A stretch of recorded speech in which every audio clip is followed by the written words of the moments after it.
Bonjour à tous.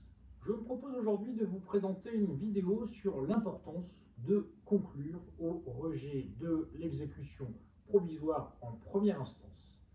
En effet, compte tenu des dernières dispositions législatives, le principe est aujourd'hui que les décisions de première instance sont exécutoires de plein droit, à moins que l'on demande en première instance le rejet de l'exécution provisoire.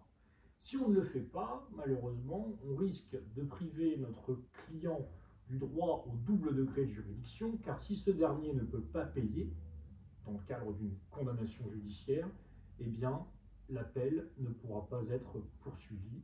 Il y aura, devant la cour d'appel, une instance qui sera interrompue tant que le débiteur, au titre de la décision rendue en première instance, n'en aura pas exécuté les termes. C'est la raison pour laquelle il est très important de conclure au rejet de l'exécution provisoire en première instance, puisque cette dernière est de plein droit. Lorsque l'on omet de le faire, cela peut arriver, je l'ai déjà rencontré dans certains dossiers que j'ai repris, d'autres confrères qui n'avaient pas conclu au rejet de l'exécution provisoire, on peut toujours saisir le premier président de la cour d'appel pour lui demander de prononcer la suspension de l'exécution provisoire. Cela va être accordé, généralement, conformément aux dispositions du Code de procédure civile, lorsque l'exécution de la décision risque d'entraîner des conséquences manifestement excessives.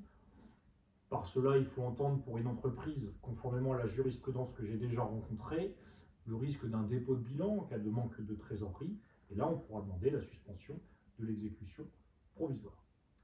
Si l'exécution provisoire n'est pas suspendue par le premier président de la cour d'appel, la partie adverse, l'intimé, pourra régulariser un incident de procédure devant le conseil de la mise en état pour solliciter la radiation de l'affaire, puisque dans la mesure où le débiteur, au titre de la première décision, n'aura pas exécuté l'exécution de plein droit, eh bien, il sera possible de suspendre la procédure devant la cour d'appel.